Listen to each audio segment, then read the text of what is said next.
بالله من الشيطان الرجيم. بسم الله الرحمن الرحيم.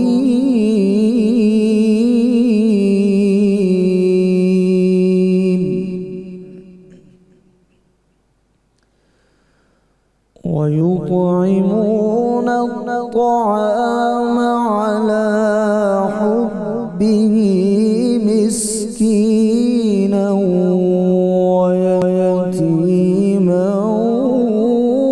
وأسيرا.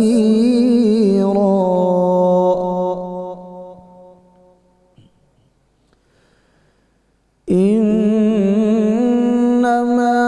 نطعمكم لوجه الله لا نريد منكم جزاء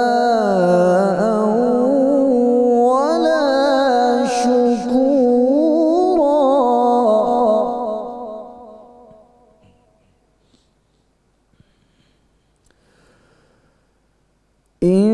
إنما نطعمكم لوجه الله لا نريد منكم جزاء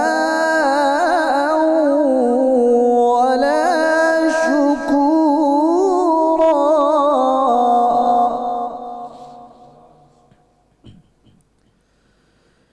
إنا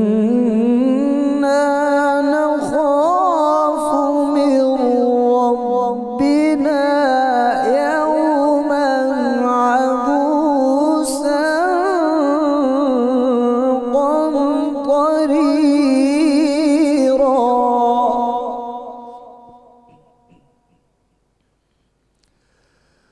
فوقاهم الله شر ذلك اليوم ولقاهم نضرة وسرورا.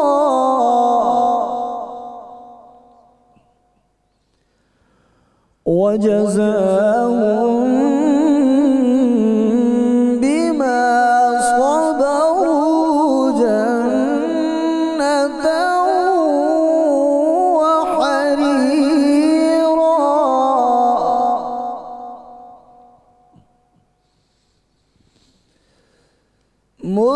متكئين فيها على الأرائك لا يرون فيها شمسا ولا زمهريرا. متكئين فيها على الأرائك لا يرون فيها شمسا ولا زمهريرا. صدق الله العلي العظيم.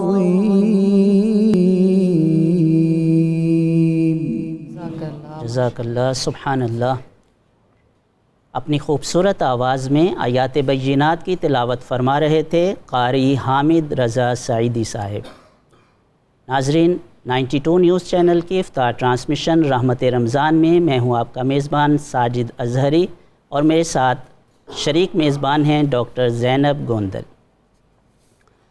ناظرین، رمضان کا مہینہ رحمت کا مہینہ ہے، مغفرت کا مہینہ ہے، عبادات اور دعاؤں اور مناجات کا مہینہ ہے، اور اسی مہینے کو حضور علیہ الصلاۃ والسلام نے شہر المواسات یعنی ہمدردی کا مہینہ بھی کہا ہے. اور ہماری ہمدردی کے سب سے زیادہ حقدار وہ بچے ہوتے ہیں جن کے والدین اس دنیا سے چلے جاتے ہیں، جو شفقت پدری سے محروم ہو جاتے ہیں، اور جن کے سروں سے والد کا سایہ چلا جاتا ہے. ناظرین، بچے پھولوں کی طرح ہوتے ہیں اور ان کی زندگی خوشبوؤں اور رنگوں سے مہکتی ہوتی ہے۔ بچوں کی زندگی عام انسانوں کی زندگی سے بہت مختلف ہوتی ہے۔ ان کی دنیا حسن کی دنیا ہے، محبت کی دنیا ہے، اور یہ دنیا اس وقت ویران ہو جاتی ہے، اجڑ جاتی ہے جب ان کے والدین ان کو تنہا چھوڑ کر اس جہان فانی سے رخصت ہو جاتے ہیں۔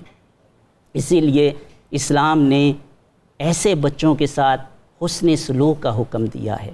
اور ویسے بھی اسلام کی تعلیمات محض عبادات کا مجموعہ نہیں ہے، بلکہ اس کے اندر اخلاقی تطہیر بھی ہے اور معاشرتی ذمہ داریوں کی ادائیگی کا ایک مکمل ضابطۂ حیات ہے۔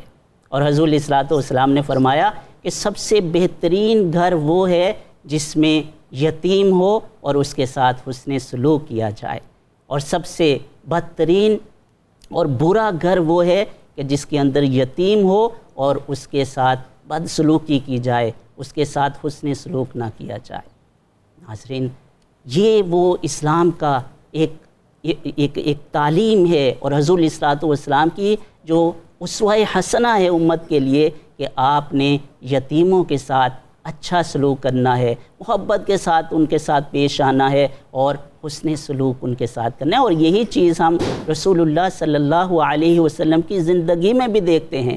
حضور نے فرمایا انا وکافل الیتیم فی الجنت کہاتین۔ آپ نے انگلیوں کی طرف اشارہ فرمایا اور آپ نے فرمایا میں اور یتیم کی کفالت کرنے والا جنت میں ان دو انگلیوں کی طرح ہوگا۔ جس طرح انگلیاں دونوں قریب ہوتی ہیں، اس طریقے سے جنت میں اس شخص کو رسول اللہ کی قربت اور معیت ملے گی جو یتیموں کے ساتھ کفالت کرتا ہے اور حسن سلوک کرتا ہے۔ اور پھر حضور علیہ الصلوۃ والسلام کی زندگی میں ہم دیکھتے ہیں کہ کس طریقے سے آپ نے یتیموں کے ساتھ محبت، شفقت اور حسن سلوک کیا ہے۔ عید کا موقع ہے اور بچے مدینہ کی گلیوں میں کھیل رہے ہیں۔ حضور علیہ الصلوۃ والسلام وہاں سے گزرتے ہیں اور آپ دیکھتے ہیں کہ ایک بچہ جو ایک جگہ نکر پہ لگا ہوا ہے اور اس نے اچھے کپڑے بھی نہیں پہنے اور وہ رو رہا ہے۔ حضور علیہ الصلوۃ والسلام اس کے پاس گئے اور آپ نے جا کے پوچھا بیٹا آپ کیوں رو رہے ہیں اور آپ نے اچھے کپڑے کیوں نہیں پہنے، عید کا دن ہے، نئے کپڑے کیوں نہیں پہنے؟ تو اس نے کہا یا رسول اللہ میں یتیم ہوں، میرے والد غزوہ احد میں شہید ہو گئے، تو کوئی ایسا نہیں ہے کہ جو مجھے اچھے کپڑے پہنائے، جو مجھے اپنے سینے سے لگائے اور مجھے عید ملے اور مجھے عید کی خوشیاں دے۔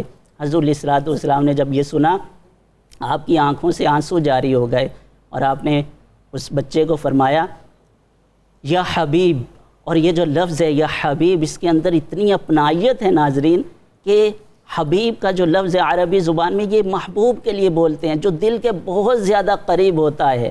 تو آپ نے فرمایا یا حبیب اما تردا ان اکون اباک و عائشہ امک، کیا تم اس بات پہ راضی نہیں ہو کہ میں محمد صلی اللہ علیہ وسلم تمہارا باپ اور عائشہ تمہاری ماں ہوں؟ تو اس نے کہا بھلا یا رسول اللہ اس سے بڑھ کر میری سعادت اور کیا ہوگی؟ تو حضور علیہ الصلوۃ والسلام اس کو اپنے گھر لے گئے، اچھے کپڑے پہنائے اور اس کو عید کی خوشیاں دی۔ ناظرین آپ دیکھ رہے ہیں کس طریقے سے یتیموں کے ساتھ حسن سلوک کا اسلام نے حکم دیا ہے، اور یہی وہ چیز ہے جو حقیقت میں دنیا میں بھی کامیابی کی ضمانت ہے اور آخرت میں بھی کامیابی کی ضمانت ہے۔ اور یتیم کے ساتھ جو ایک اس کے ساتھ خدمت کرنا ہے اور اس سے محبت کا اظہار اور اس کے ساتھ حسن سلوک کرنا، یہ کوئی محض ایک سماجی خدمت نہیں ہے، بلکہ اس سے دلوں کے اندر نرمی پیدا ہوتی ہے۔ جب ایک شخص نے آ کے رسول اللہ سے شکایت کی یا رسول اللہ میرا دل بہت سخت ہے، تو اللہ کے رسول نے فرمایا یتیم کے سر پر ہاتھ پھیرو اور اس کے ساتھ شفقت کے ساتھ پیش آؤ، تمہارے دل کی سختی دور ہو جائے گی۔ اور یتیم کے ساتھ حسن سلوک کا جو صلہ ہے وہ جنت کے سوا کچھ نہیں ہے، اور جنت بھی وہ جس میں قربت اور معیت رسول اللہ صلی اللہ علیہ وسلم کی ہو۔ ناظرین یہ واقعہ دیکھیے، قیامت کا دن ہے اور ایک بچہ، یتیم بچہ، وہ جنت کی طرف جا رہا ہے اور پیچھے بار بار مڑ کے دیکھتا ہے ایک شخص کی طرف جس کے لیے جہنم کا اعلان ہو گیا کہ یہ جہنم میں ہے اور یہ جہنم کی طرف جائے گا اور اس کی طرف جا رہا ہے، اور وہ بچہ بار بار جنت کی طرف جاتے ہوئے پیچھے مڑ کے دیکھتا ہے. اس کو کہا جاتا ہے، فرشتے کہتے ہیں کیوں پیچھے مڑ مڑ کے دیکھ رہے ہو؟ تو اس نے کہا کہ یہ شخص مجھے یاد آ گیا ہے کہ جب میں دنیا میں تھا، یتیم تھا، اور ایک جگہ کھڑا ہو کر اتنی اذیت میں، پریشانی میں، مشکل میں کھڑا تھا، میری بری حالت تھی اس وقت جذباتی طور پر، اور اس وقت جب میں رو رہا تھا یتیمی کی حالت میں، یہ شخص میرے پاس آیا اور اس نے میرے سر پہ ہاتھ پھیرا اور میرے گال پہ وہ جو لمس تھا، آج قیامت کے دن ابھی تک میں اس کے لمس کو محسوس کر رہا ہوں.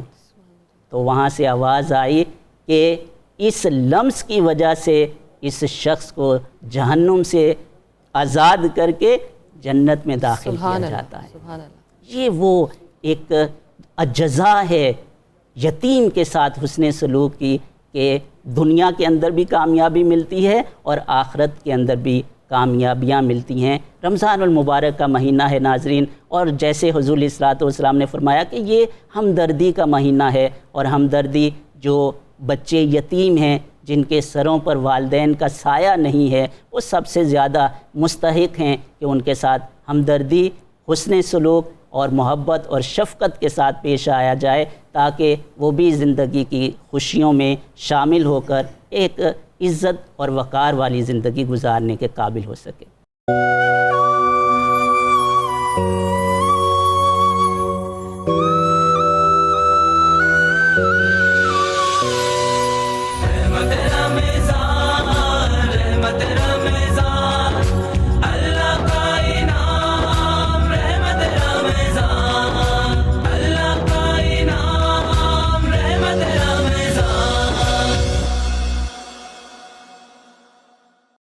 ناظرین، آج ہم ان بچوں کے بارے میں بات کر رہے ہیں جو بہت خوبصورت جو ہوتے ہیں، حسن سلوک کے ہمارے حقدار ہوتے ہیں.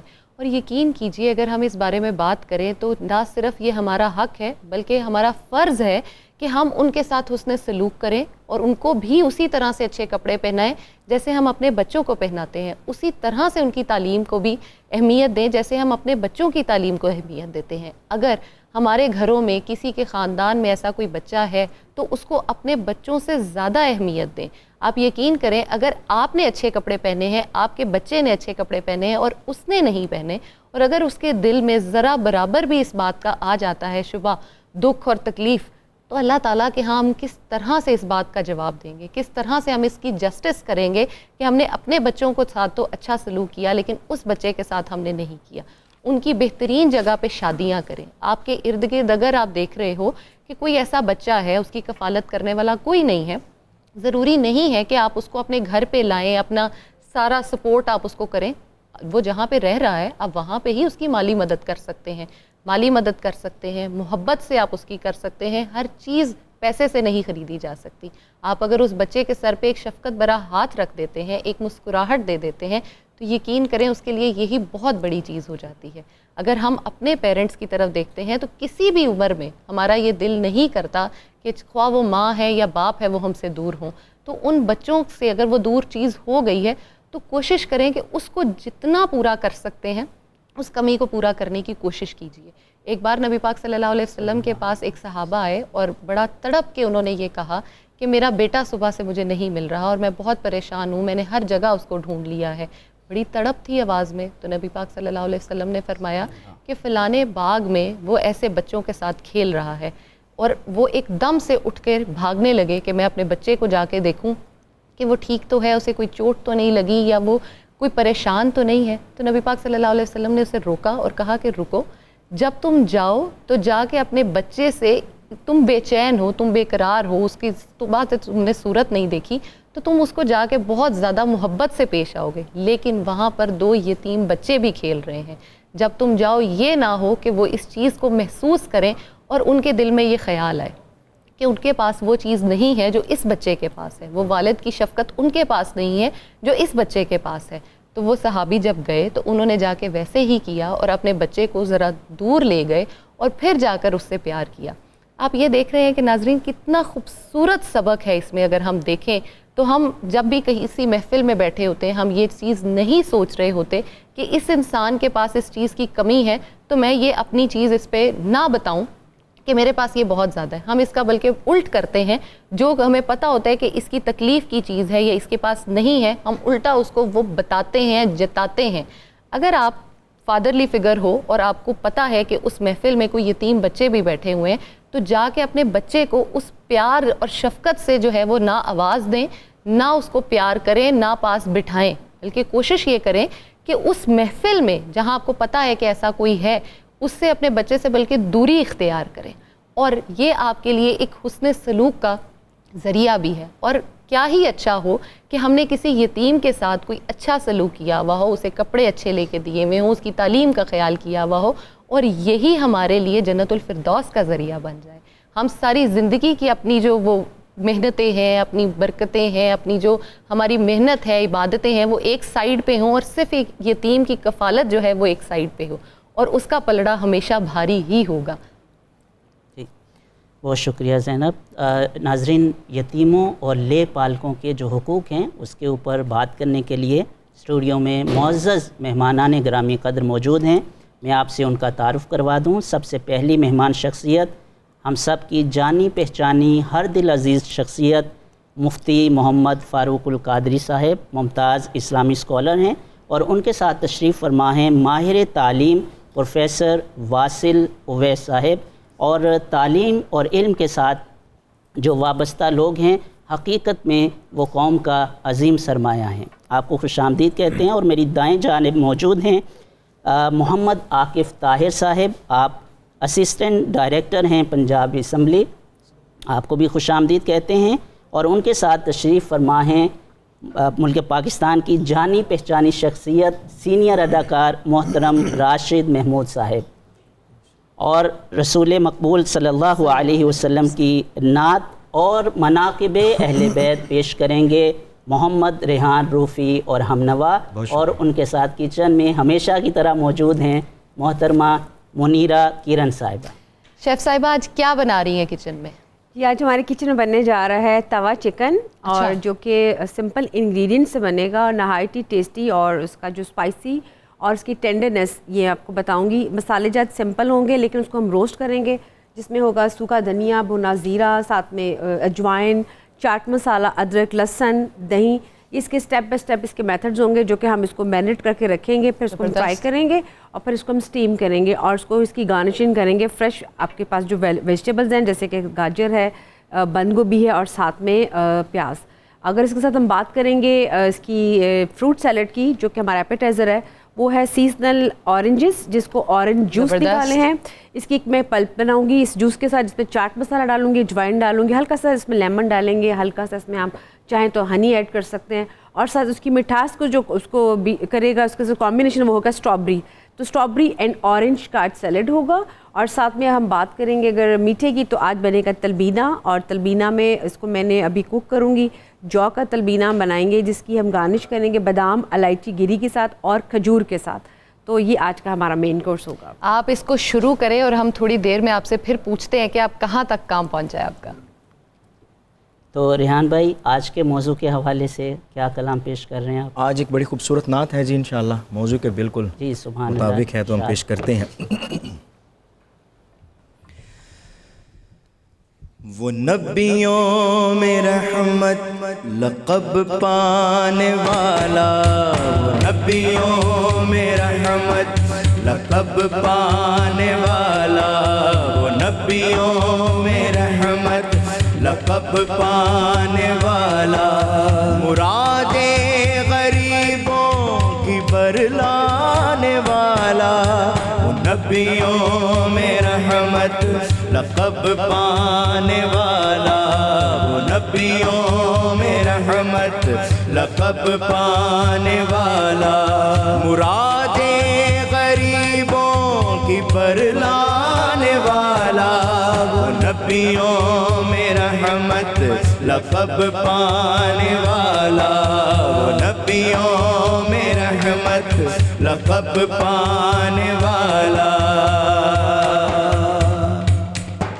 مصیبت میں غیروں کے کام آنے والا، مصیبت میں غیروں کے کام آنے والا، وہ اپنے پرائے کا غم کھانے والا، وہ نبیوں میں رحمت لقب پانے والا، وہ نبیوں میں رحمت لقب پانے والا، مرادیں غریبوں کی برلانے والا، وہ نبیوں میں رحمت لقب پانے والا، وہ نبیوں میں رحمت لقب پانے والا، فقیروں کا ملجا ضعیفوں کا ماوا، فقیروں کا ملجا ضعیفوں کا ماوا، یتیموں کا والی غلاموں کا مولا، وہ نبیوں میں رحمت لقب پانے والا، وہ نبیوں میں رحمت لقب پانے والا، مرادیں غریبوں کی بھرلانے والا، وہ نبیوں میں رحمت لقب پانے والا، وہ نبیوں میں رحمت لقب پانے والا، اتر کر حرا سے سوئے قوم آیا،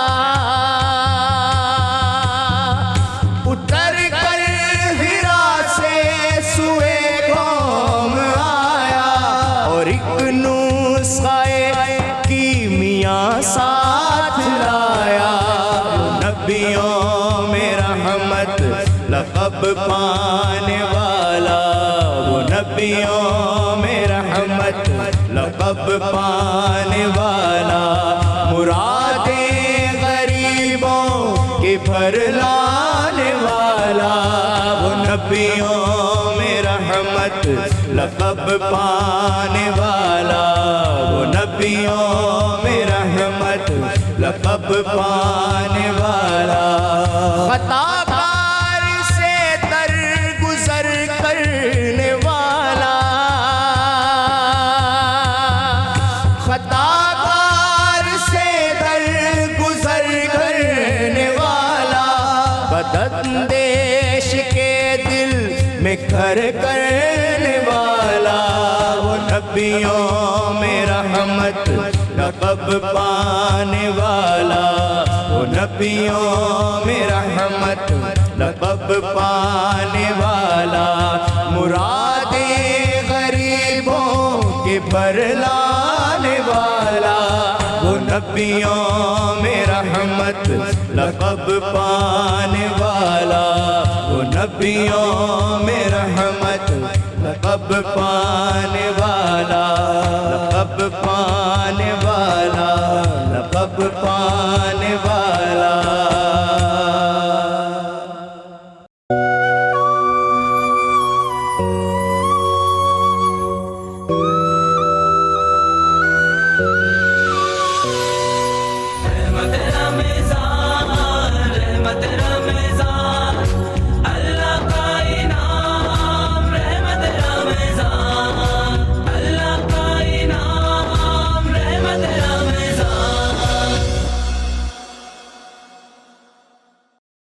مفتی صاحب، یتیم کون ہوتا ہے؟ بعض اوقات ہمارے ہاں اکثر یہ بھی کہا جاتا ہے کہ جن کے والدین ان کے بچوں کو پراپر ٹائم نہیں دیتے وہ بھی یتیم کے زمرے میں آتے ہیں، تو شرعی طور پر یتیم کی تعریف کیا ہے، اور قرآن مجید میں جو یتیموں کے حقوق بیان ہوئے ہیں وہ بھی ارشاد فرمائیں۔ بسم اللہ الرحمن الرحیم۔ آج کے دور کا سب سے اہم موضوع ہے، جی، اور یہ موضوع صرف آج کا ہی نہیں ہے، صدیاں گزر گئی ہیں یتیموں کے ساتھ ناانصافی سے۔ کاش کہ سارے مسلمان اور ہر انسان یتیموں پر جس شفقت، لطف و عنایت اور مہربانی کے وہ حقدار ہیں انہیں پہنچائیں۔ قرآن مجید نے اور احادیث رسول نے یتیموں پر بڑی شفقت، عنایت اور ان کے ساتھ حسن سلوک کا حکم دیا ہے۔ یتیم سنن ابی داؤد کی حدیث کے مطابق حضور علیہ السلام نے فرمایا لا یتما بعد احتلام، جی وہ بچہ جس کے بالغ ہونے سے پہلے اس کے والد فوت ہو جائیں اسے یتیم کہتے ہیں۔ اگر بالغ ہونے سے پہلے والدہ فوت ہو گئیں تو وہ یتیم نہیں ہیں۔ اچھا، صرف بالغ ہونے سے قبل، بالغ ہونے کی جو عمر ہے شریعت میں، وہ لڑکا 12، 13، 14 یا 15 سال کی عمر میں کسی بھی سال میں وہ بالغ ہو جاتا ہے۔ جی بچیاں جو ہیں وہ 9، 10 سال کی عمر میں، 11 سال کی عمر میں بالغ ہو جاتی ہیں۔ جی مفتی صاحب، اس کو عمر کے ساتھ خاص کرنے کی بجائے جو دیگر عوامل ہوتے ہیں، اب ظاہر وہ ہے بھی کہ اثر ہم انداز جس ہوتے فورم پر بیٹھے بلوغت ہیں میں۔ ہم اس پر ڈیٹیل سے ڈسکس نہیں کر سکتے، جی اور بہت ساری باتیں جو ہوتی ہیں وہ پردے میں رہ کر کرنا ہی زیادہ مہذب طریقہ ہوتا ہے۔ بالکل درست۔ جب بھی بچہ یا بچی بالغ ہونے سے قبل اس حال کو پہنچیں کہ ان کے والد فوت ہو جائیں تو وہ یتیم کہلائے گا۔ بالکل ٹھیک ہو، اگر بالغ ہونے کے بعد والد فوت ہوئے ہیں تو وہ یتیم نہیں ہے۔ نہیں ہے۔ یا دوسری صورت یہ ہے کہ بچہ نابالغ ہے، والد فوت ہو گئے ہیں تو وہ یتیم ہے۔ اب جب تک وہ نابالغ ہے یتیم رہے گا، بالغ ہونے کے بعد اب شریعت اسے یتیم نہیں کہتی۔ اچھا، اب یہ نہیں ہوگا کہ اب وہ ساری زندگی یتیم ہی رہے گا، بلوغت کے بعد اب احکام بدل جائیں گے، اب اسے یتیم کا ٹائٹل نہیں دیا جائے گا۔ قرآن مجید نے ایسے نابالغ بچے بچیاں جن کے والد فوت ہو گئے ہیں، جن کو ہم یتیم کہہ رہے ہیں، ان کے حوالے سے متعدد آیات میں بڑے مؤثر اور بعض اوقات غضبناک احکام دیے۔ سورۃ البقرہ میں ہی ہے، جی سوال کیا گیا آقا دو عالم علیہ السلام کی خدمت میں یسألونک عن الیتامی، کہ یتیموں کے بارے میں آپ حکم فرمائیے، کیا حق ہے ان کا۔ جی اس سے قبل حالانکہ بات یتیموں کے مال کے حوالے سے چلی آ رہی تھی کہ جو کھاتے ہیں ان پر غضب اور قہر ڈھایا جا رہا ہے۔ اب حضور علیہ السلام سے جب یہ سوال ہوا تو اللہ نے فرمایا قل جی اصلاح لہم خیر، سبحان اللہ۔ یتیموں کا حق یہ ہے کہ ان کی اصلاح چاہو، یہ سب سے بہتر ہے۔ سبحان اللہ، اب یہ جو لفظ اصلاح ہے یہ بڑا جامع ہے، صحیح۔ اس کے اندر ان کی اخلاقی تربیت، علمی تربیت، ان کی سوسائٹی کے مطابق ان کی تربیت، دین اور دنیا کی جامع تربیت، پھر ان کو حسن اخلاق اور حسن شفقت سے نوازنا، مطلب ہر اعتبار سے سمیٹ کر قرآن نے کہا کہ ان کی اصلاح چاہو۔ سبحان اللہ۔ اچھا، اسی طرح جی اسی سورہ بقرہ میں اللہ تعالیٰ نے ایک اور انداز سے یتیموں کا حق یوں بیان فرمایا وَبِالْوَالِدَيْنِ إِحْسَانًا وَذِي الْقُرْبَى وَالْيَتَامَى وَالْمَسَاكِينِ، سبحان اور سورہ نساء میں یوں آیا وَبِالْوَالِدَيْنِ إِحْسَانًا وَبِذِي الْقُرْبَى وَالْيَتَامَى وَالْمَسَاكِينِ، جی دونوں آیت میں ایک جیسا ہی مضمون ہے۔ جی ارشاد فرمایا جا رہا ہے کہ تم اپنے والدین کے ساتھ سب سے بہتر سلوک کرو، جی پھر رشتہ داروں کے ساتھ، اور اس کے بعد فرمایا یتیموں کے ساتھ، یتیموں کے ساتھ۔ یعنی ماں باپ کے بعد، قریبی اعزاء کے بعد سب سے زیادہ حقدار شفقت اور لطف و عنایت کا یتیموں کو قرار دیا گیا۔ اللہ، پھر ایک اور مقام پر اللہ تعالیٰ نے سورہ ماعون کے اندر جی کچھ لوگوں کا ذکر کیا جو یتیموں پر سختی کرتے، انہیں اگنور کرتے، جی انہیں دھکے دیتے، انہیں نظروں سے ہٹاتے، ان پر شدت کرتے۔ اللہ کو یہ رویہ بھی پسند نہ آیا۔ اللہ، ارشاد فرمایا ارأیت الذی یکذب بالدین، اللہ، استفہامی انداز میں فرمایا کیا تم نے اس آدمی کو دیکھا ہے جو دین اسلام کا انکار کرتا ہے، یا دوسرا معنی ہے کہ روز جزا کا، آخرت کا انکار کرتا ہے.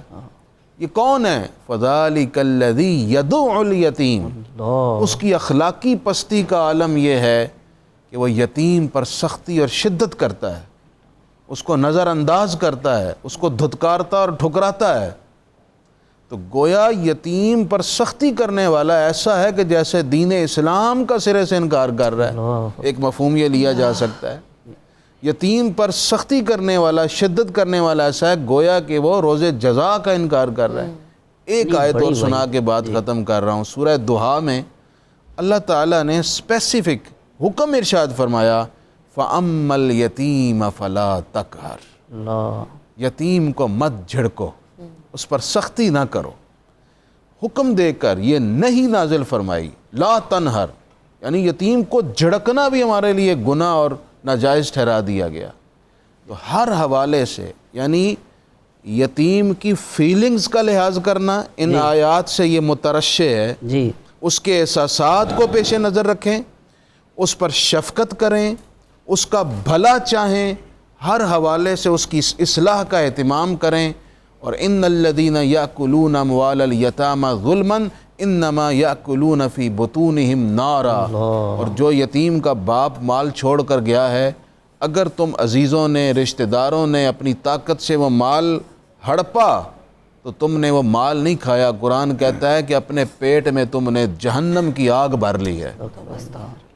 دیکھیے یہ کتنی سختی کے ساتھ قرآن مجید نے یتیموں کے حوالے سے ہماری توجہ مبذول کروائی ہے. بہت شکریہ آپ کا.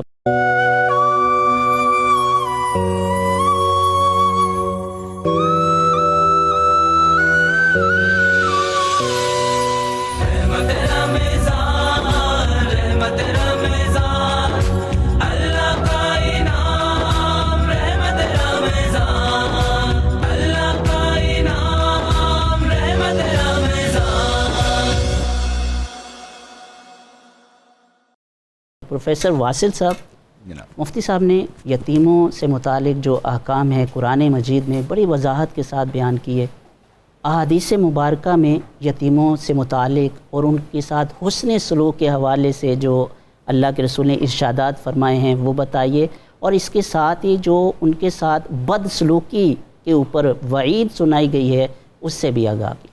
بسم اللہ الرحمن الرحیم. بہت شکریہ حافظ صاحب. آپ نے انٹرو میں بڑا خوبصورت واقعہ سنایا تھا.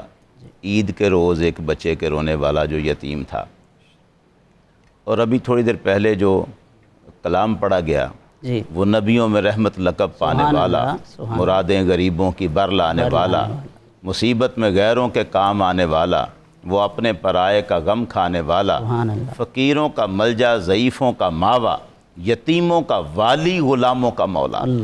یہاں جو یتیموں کا والی ہے، بخاری شریف میں 1009 نمبر حدیث ہے جس میں وہ شعر درج ہے جو جناب ابو طالب نے حضور سید عالم صلی اللہ علیہ وسلم کے بارے میں پڑھا تھا. وہ شعر یوں ہے، وَأَبْيَضَ يُسْتَسْقَى الْغَمَامُ بِوَجْهِهِ سِمَالُ الْيَتَامَى عِصْمَةٌ لِلْأَرَامِلِ. اس کا مطلب ہے وہ گوری رنگت والا جس کے چہرے کے صدقے سے بارشیں طلب کی جاتی ہیں، اور وہ یتیموں کا سہارا ہے، بیواؤں کا نگہبان ہے. یہ حضور سید عالم صلی اللہ علیہ وسلم کا تو تعارف ہی یہی ہے کہ آپ یتیموں کے ساتھ اس طرح آپ کا جو مہربانی ہے، جو شفقت ہے، کمال درجے کی.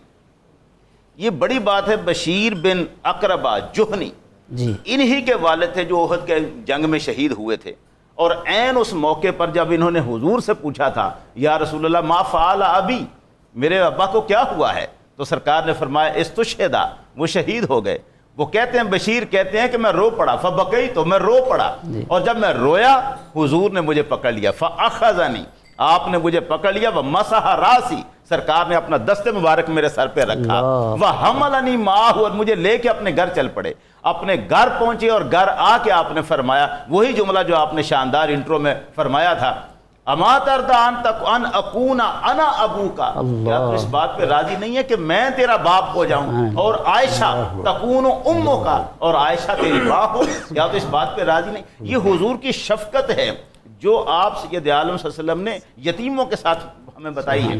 اسی کو آپ تھوڑا سا یوں دیکھیں، آگے چلیں ذرا. ایک حضرت عبداللہ بن ابی اوفا رضی اللہ تعالیٰ عنہ وہ کہتے ہیں کہ ہم حضور کے پاس بیٹھے ہوئے تھے، اتنے میں ایک بچہ آیا. جی. اس بچے نے آ کے آواز دی، اس نے کہا بے ابی انت و امی یا رسول اللہ، حضور میرے ماں باپ آپ پر قربان، غلام یتیم لہو اخت یتیمۃ ولہو ام ارملہ، حضور آپ کی خدمت میں ایک ایسا بچہ حاضر ہے جو یتیم ہے. اپنے بارے میں وہ کہہ رہا تھا، ایسا حاضر ہے جس کی بہن بھی یتیمہ ہے اور میری ایک بیوہ ماں بھی ہے. ظاہر ہے میں نے اتنے میرے ساتھ لوگ جڑے ہیں.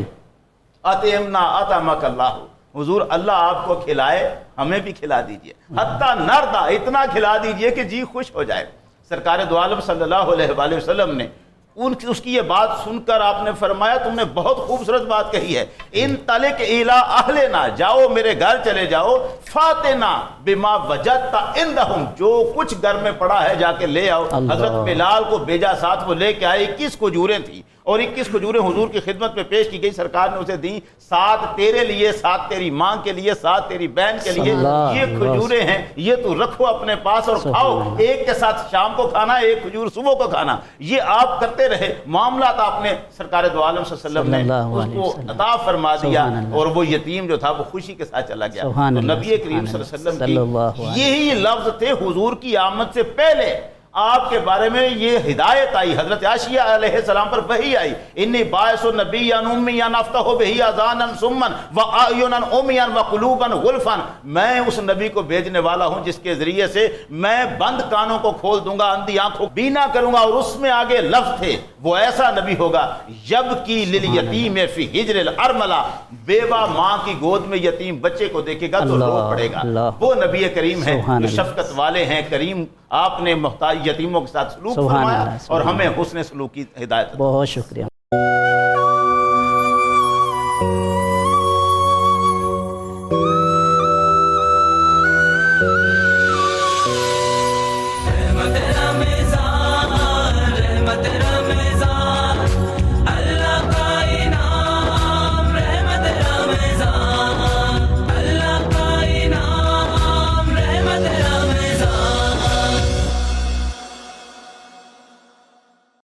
اسلامی معاشروں میں یتیم خانوں کی خدمت، یتیم بچوں کے لیے تعلیم و ترقی کے یکساں مواقع جو ہیں اور یتیموں کی خاطرداری کے بارے میں کیا کہیں گے؟ جی بہت شکریہ ڈاکٹر صاحبہ.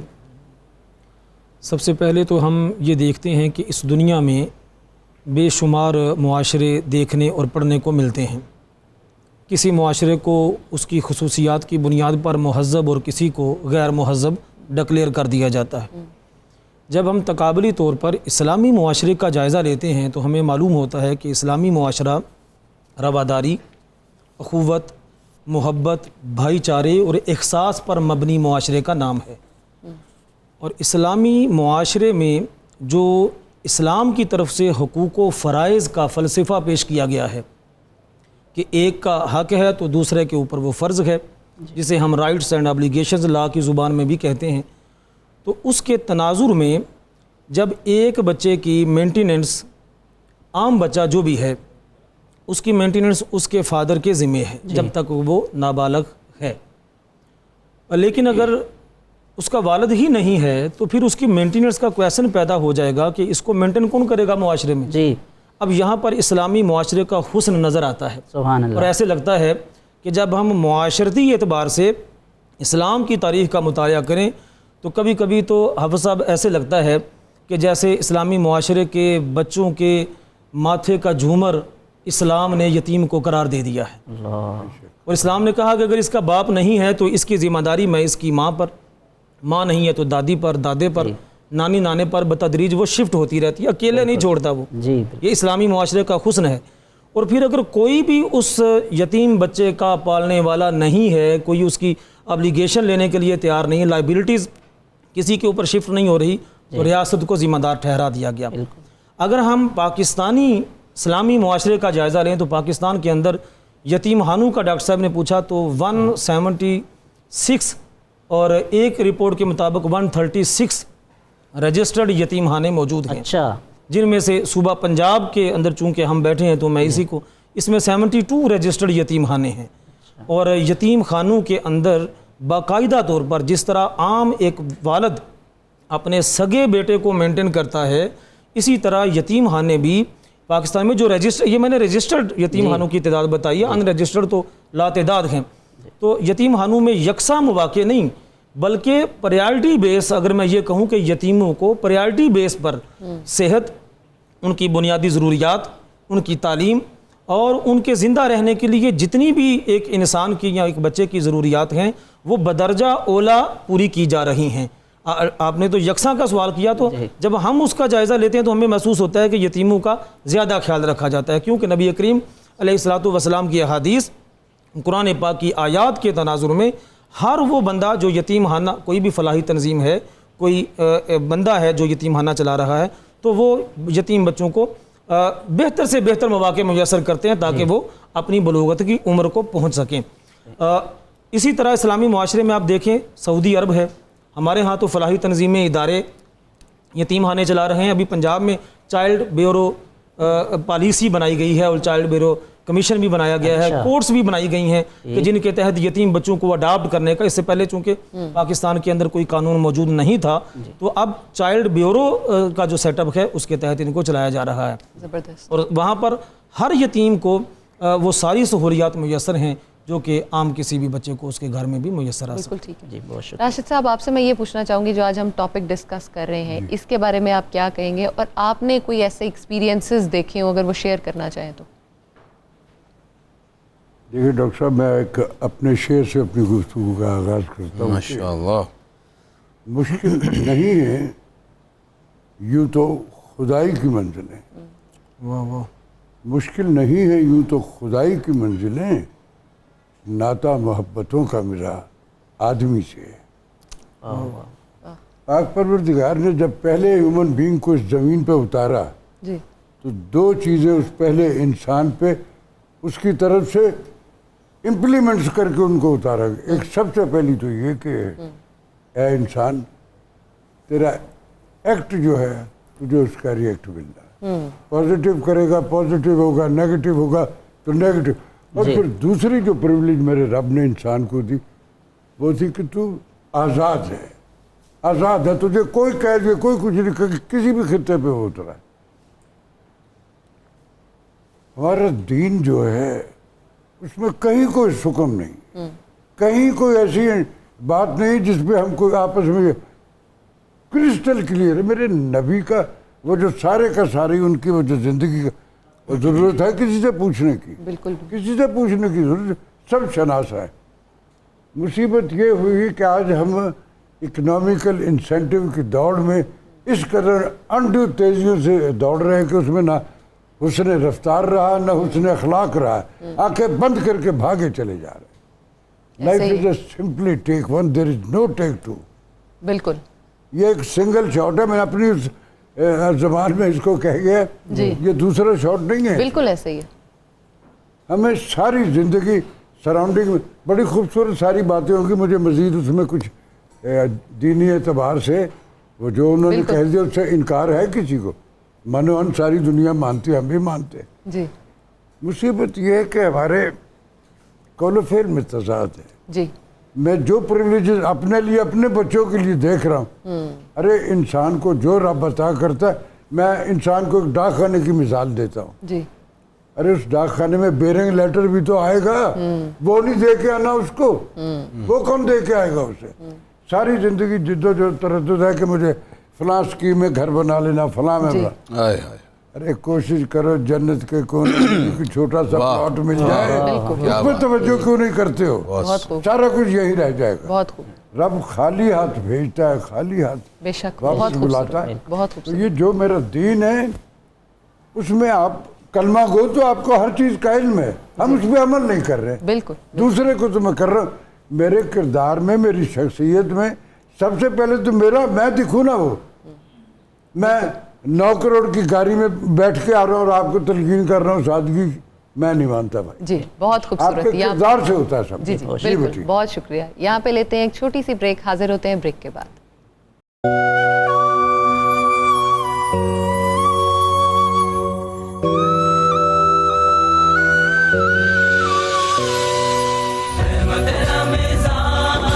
رحمت رمضان اللہ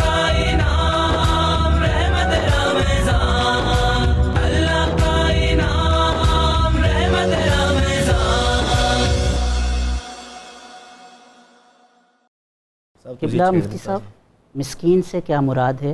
اور یہ جاننا اس لیے بھی ضروری ہے کیونکہ یہ مصارف زکوٰۃ میں ہے، اگر اس کی ایگزیکٹ ڈیفینیشن معلوم نہیں ہوگی تو ایسے شخص کو زکوٰۃ دی جا سکتی ہے جو مسکین نہیں ہے اور اس کی زکوٰۃ ادا نہیں ہوئی۔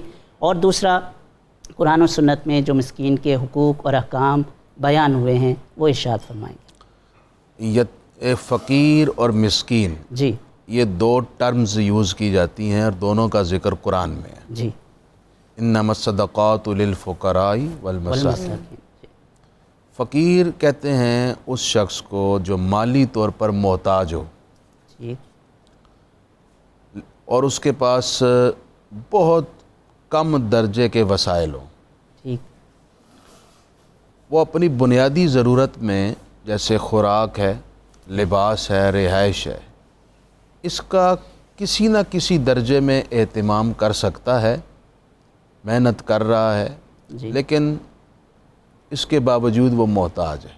ٹھیک، اور مسکین اسے کہتے ہیں جو مالی طور پر محتاج ہے، ایون کہ اپنی جو بنیادی ضروریات ہیں جیسے خوراک، لباس اور رہائش، جی اس میں بھی وہ محتاج ہے، اچھا، اس کا بھی وہ اہتمام نہیں کر پاتا۔ تو فقیر بھی محتاج ہے جی اور مسکین اس سے بڑا محتاج ہے، یوں سمجھ لیجیے آسان سے لفظوں میں۔ جی جی یہ دونوں مستحق زکوٰۃ بھی ہیں، مستحق صدقات بھی ہیں، مستحق نگاہ لطف بھی ہیں۔ قرآن مجید نے ان لوگوں کی تعریف فرمائی جو یتیموں کو، مسکینوں کو، فقیروں کو، قیدیوں کو کھانا کھلاتے ہیں، سبحان اللہ، جیسے آیت مقدسہ ہے معروف، جس کا ایک شان نزول یہ بیان ہوا کہ یہ اہل بیت کے بارے میں اتری۔ سبحان اللہ، وَيُطْعِمُونَ الطَّعَامَ عَلَى حُبِّهِ مِسْكِينًا وَيَتِيمًا وَأَسِيرًا۔ اللہ تعالیٰ نے تعریف فرمائی کہ یہ کیسے عمدہ لوگ ہیں سبحان اللہ، کہ یہ اللہ کی محبت میں مسکینوں، یتیموں اور قیدیوں کو کھانا کھلاتے ہیں۔ سبحان اللہ، سبحان اللہ، دیکھیں نا، جس طرح ایک باپ ہے نا، جی اس کے لیے ساری اولاد ایک جیسی ہے، بالکل، بلکہ اولاد میں اگر ایک بیٹا مالی اعتبار سے مستحکم ہے اور دوسرا بیٹا کمزور ہے تو ماں باپ کی زیادہ ہمدردیاں کمزور کے ساتھ ہوتی ہیں۔ جی بلا تشبیہ اللہ کے بندوں میں کچھ سٹرونگ ہیں، کچھ کمزور ہیں۔ اس کا فرمان ہے الخلق عیال اللہ، اللہ، یہ ساری مخلوق اس کا کنبہ ہے۔ جی جو کمزور ہوتے ہیں اس لیے وہ خود ترغیب دلاتا ہے بندے تو میرے ہیں نا، تم ان کی بھی مدد کرو، اللہ، اور اس کے لیے باری باری اجر کی خوشخبریاں اور نوید سناتا ہے اور فرماتا ہے میں آخرت میں یہ عطا کر دوں گا، وہ 1 2 کے 10 گنا دوں گا، سبحان اللہ، بعض جگہ فرماتا ہے 70 گنا دوں گا، بعض جگہ فرماتا ہے نہیں میں بے حساب دے دوں گا، سبحان اللہ، تم اس کا حساب بھی نہیں کر سکو گے، تو تم ان کی مدد کرو۔ جی ان یتیم مسکینوں کا یا فقیروں کا کم سے کم لیول کا حق یہ ہے جی کہ اگر وہ ایز اے سائل آپ کے پاس آئیں تو اما السائل فلا تنہر، تو ان پر سختی نہ کریں، سبحان اللہ، ان کو ملامت نہ کریں، ان کی تذلیل نہ کریں۔ آپ کچھ دینا چاہتے ہیں دے دیں، نہیں دینا چاہتے تو ان کا یہ حق ہے کہ ان کو اعلیٰ اخلاق کے ساتھ رخصت کر دیں۔ کیا بات ہے، سبحان اللہ، اچھا چاہے وہ پروفیشنل ہی کیوں نہ ہو، آپ کو تو نہیں پتہ یہ پروفیشنل ہے، جی بالکل، کسی کے منہ پر تو نہیں لکھا ہوتا، صحیح بات، اس سے بھی آپ جان چھڑانا چاہتے ہیں تو عمدہ طریقے سے چھڑائیں، اخلاق سے چھڑائیں، کم از کم تذلیل نہ کریں، یہ کم سے کم حق ہے ان کا۔ جی دوسرا حق کیا ہے؟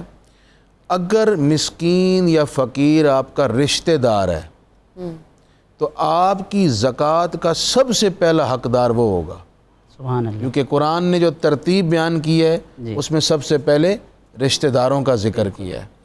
اگر آپ کا بھائی ہے، بہن ہے، وہ مستحق زکوٰۃ ہیں تو پہلے آپ انہیں دیں گے، بالکل، ایون کہ آپ پھپھی ہے، خالہ ہے، چچا ہے، ماموں، یہ رشتہ دار قریب کے ہیں، ان کو، ان کی اولادوں کو سب سے پہلے آپ دیں گے اگر وہ مستحق ہیں، رشتہ داروں کے بعد پھر آپ دوسری طرف جائیں گے۔ اور نبی پاک علیہ السلام کا ایک فرمان، بس میں یہی بات ختم کر رہا ہوں، آپ نے فرمایا عام لوگوں کو دو گے 1 گنا اجر ہے، رشتہ دار اگر مستحق ہے اسے دو گے 2 گنا اجر ہے، سبحان اللہ، دینے کا اور صلہ رحمی کرنے کا۔ سبحان اللہ۔ سبحان اللہ۔ واصل صاحب، یتیموں کے ساتھ حسن سلوک کے حوالے سے بات ہوئی، حضور علیہ الصلوۃ والسلام کے جو ارشادات ہیں، آپ کا عمل مبارک، اس کے اوپر بات ہوئی۔ لے پالکوں کے ساتھ جو حسن سلوک ہے اس کے حوالے سے ارشاد فرمائیں۔ حافظ صاحب، لے پالکوں کے بارے میں پہلے ابھی آیت کا ایک حصہ پڑھا گیا جی، جس میں یہ تھا کہ ان کو ان کے آبا کے نام سے پکارا جائے، ادعوہم لآبائہم، جی، ان کے باپوں کے نام سے ان کو پکارا جائے۔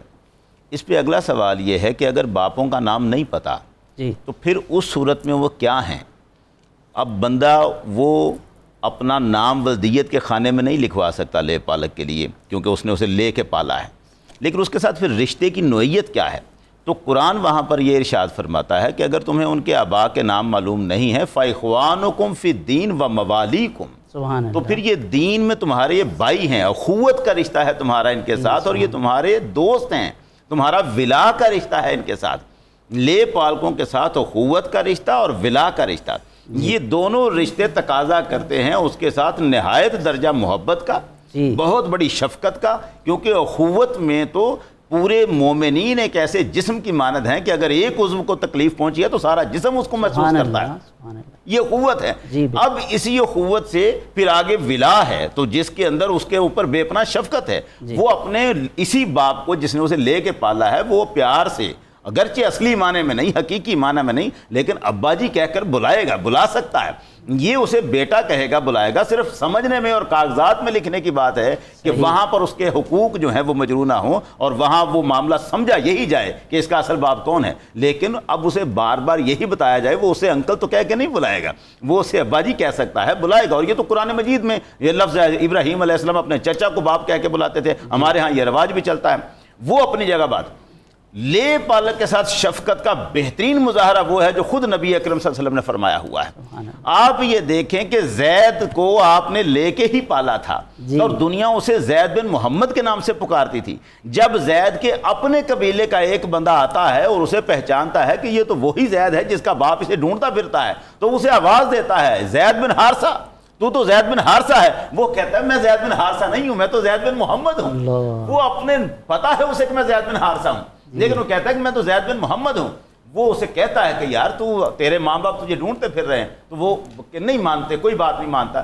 بندہ جا کے واپس اس کے ماں باپ کو بلا کے لاتا ہے، اس کے باپ کو بلاتا ہے، اس کے بھائی کو بلاتا ہے، کیا ہو تمہارا بیٹا مل گیا ہے؟ وہ یہاں آتے ہیں، نبی کریم صلی اللہ علیہ وسلم کے ساتھ بات ہوتی ہے، حضور سید عالم صلی اللہ علیہ وسلم فرماتے ہیں کہ جو تم تجویز پیش کر رہے ہو اس سے بہتر میں تمہیں حل بتاتا ہوں، زید اگر تمہارے ساتھ جانا چاہتا ہے تو اسے لے جاؤ۔ اب زید کے اوپر فیصلہ چھوڑا گیا تو زید نے اس کا یہ جواب دیا تھا، لا ارید برسول اللہ صلی اللہ علیہ وسلم بدلا، میں حضور کی جگہ کوئی بدلہ قبول نہیں کروں گا کہ میں حضور کو چھوڑ دوں اور کسی طرف چلا جاؤں۔ ولا اورثہ علیہ والدم ولا ولدا، نہ میں کسی باپ کو آپ پر ترجیح دیتا ہوں، نہ کسی اولاد کو آپ پر ترجیح دیتا ہوں، میرے لیے سب کچھ یہ ہیں۔ یہ کیا تھا؟ اس کا مطلب ہے یہ وہ حسن سلوک تھا آپ کا کہ زید جو آیا ایک غلام بن کے تھا اور جسے آپ نے بیٹا بنایا تھا، اس کے ساتھ اس درجہ محبت فرمائی ہے کہ دنیا بھی اسے زید الحب کے نام سے جانتی ہے، یعنی اس کا لقب بن گیا تھا زید الحب، کہ یہ ہے محبت ہے رسول اللہ کی۔ بلکہ بعد میں بھی جب زید کا اپنا بیٹا بھی ہوا ہے تو اسے بھی اسامہ الحب ابن الحب کہا جانے لگا، یہ اسامہ محبوب ہے جو محبوب کا بیٹا ہے۔ تو یہ زید کے ساتھ لے پالک کے ساتھ سلوک فرمایا آپ نے، تعلیم دی کہ اگر آج ہم ایک بچہ لے کے پالتے ہیں، پالا جا سکتا ہے، ہمدردی ہے، تعاون ہے اس کے ساتھ، یہ نیکی کا ایک کام ہے، شفقت کا اظہار ہے، لوگوں کا بوجھ بھی بانٹا جا سکتا ہے۔ ساتھ ہی وہ آیت بھی سنا دیں، ماں کانا محمد نبا، بالکل اس میں کوئی شک نہیں ہے، نبی کریم صلی اللہ علیہ وسلم ماں کانا محمد نبا احد من رجالکم ولکن رسول اللہ وخاتم النبیین، حضور مردوں میں سے کسی کے باپ نہیں ہے، کیونکہ وہی تو جو معاملہ تھا زید بن محمد والا، اسی کو تو اللہ نے چینج کیا، بعد میں بدل دیا کہ محمد تمہارے مردوں میں سے کسی کے باپ نہیں ہے، اور یہ زید پھر آپ کا اسی طرح اس کے ساتھ متبنہ تھا، لیکن پھر وہ بیٹے کی حیثیت اس کی نہ رہی۔ تو لے پالک کے ساتھ بہرحال وہ جو سلوک ہے قرآن مجید اسے کہتا ہے، یہی بتاتا ہے قرآن کہ الا ان تفعلوا الى اولیاءکم معروفا، تم اپنے دوستوں کے ساتھ نیکی کا سلوک کرو، یہ قرآن منع نہیں کرتا اس بات سے، تو ان کے ساتھ محبت کا، شفقت کا، نیکی کا سلوک کرنے کی۔ سبحان اللہ، سبحان اللہ۔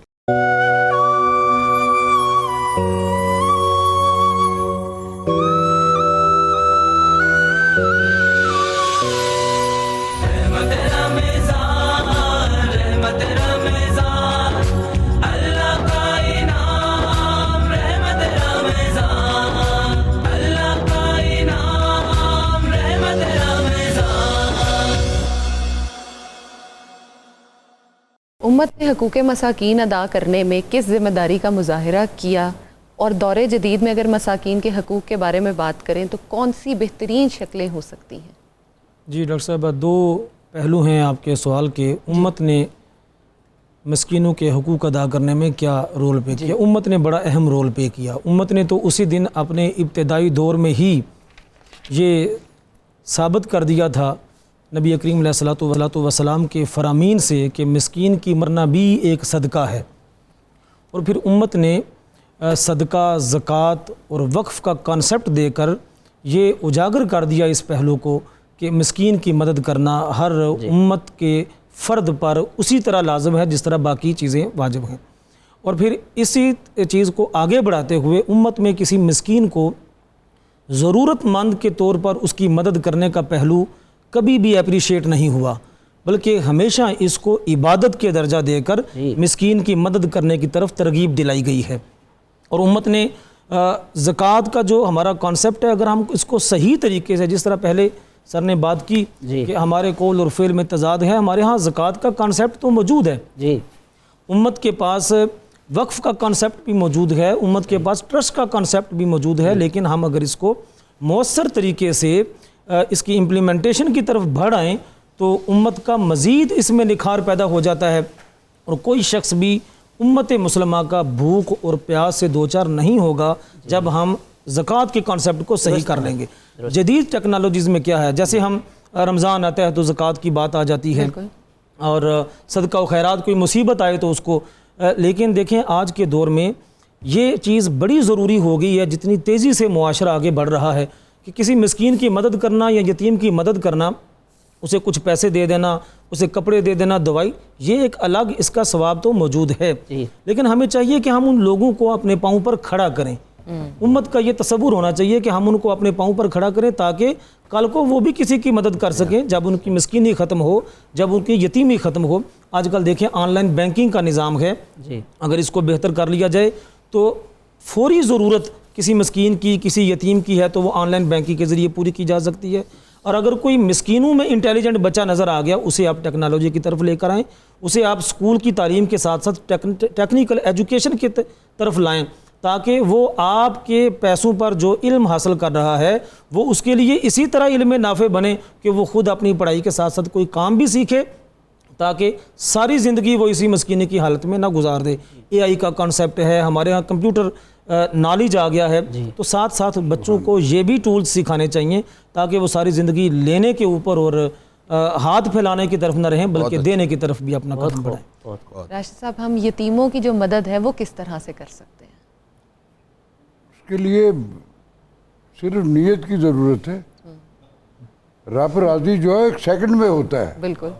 ہم اپنے باس کو راضی کرنے نکلے میں، ارے گھر کے افراد آپس میں راضی نہیں ہوتے، رب ود نو ٹائم راضی ہوتا ہے.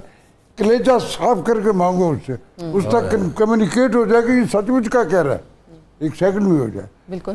آج کی میں پھر دو شعر مجھے یاد آ گئے اس کیفیت میں جس میں آپ کی ان کا بچے کا روفی کے اس کا جو کلام اس کے سنے. آپ سب ماشاءاللہ اس ملک کے لیونگ لیجنڈ ہیں، اپنے ریلیجن کے اعتبار سے اس قدر باخبر ہے. تو نبی کے حوالے سے ساری کی ساری آج ہماری گفتگو ہوئی. میں جب بھی کسی اس طرح کی اسپرچول محفل میں موجود ہوتا ہوں، جو کیفیت مجھ پہ اترتی ہے وہ یقیناً سب پہ اترتی ہوگی. دو اشعار کہ بہت بے چین تھا میں، جی، اور بڑے چین میں ہوں میں. بہت بے چین تھا میں اور بڑے چین میں ہوں میں، بزم ثنائے سرور کونین میں ہوں میں. اور پھر لے چلی ہے چشم تصور مجھے ادھر، حرمین میں نہ ہو کے بھی حرمین میں.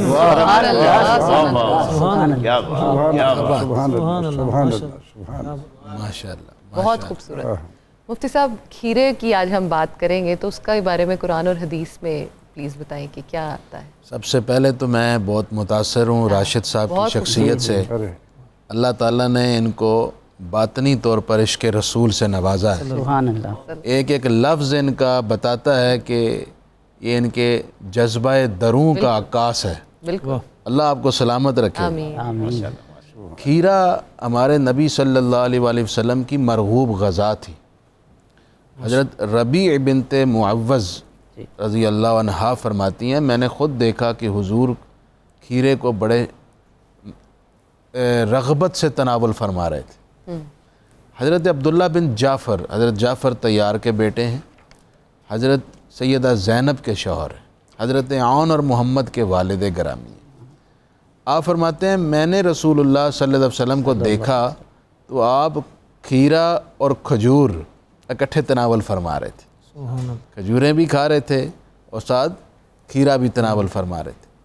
اور حضور پاک علیہ السلام کا یہ فرمان ابن ماجہ میں ہے، جی آپ نے فرمایا کھیرا کھاؤ، یہ گرمی دور کرتا ہے، اور کھجور کے ساتھ کھاؤ گے تو کھجور کی حرارت کو معتدل کر دے گا۔ کیا بات، اللہ کے رسول علیہ السلام چونکہ ایک ماہر طبیب اعظم ہیں، بے شک اور اشیاء کی خاصیات کا آپ سے بڑھ کر کسی کے پاس علم نہیں، سبحان اللہ۔ اس لیے آپ نے اپنی سنت ہی ایسی ترتیب دے دی کہ میری امت اگر اس کو اختیار کرے تو اعتدال میں بھی رہے گی اور جسمانی طور پر صرف اس کو فوائد ہی ملیں گے، نقصانات کے پہلو نہیں ہوں گے۔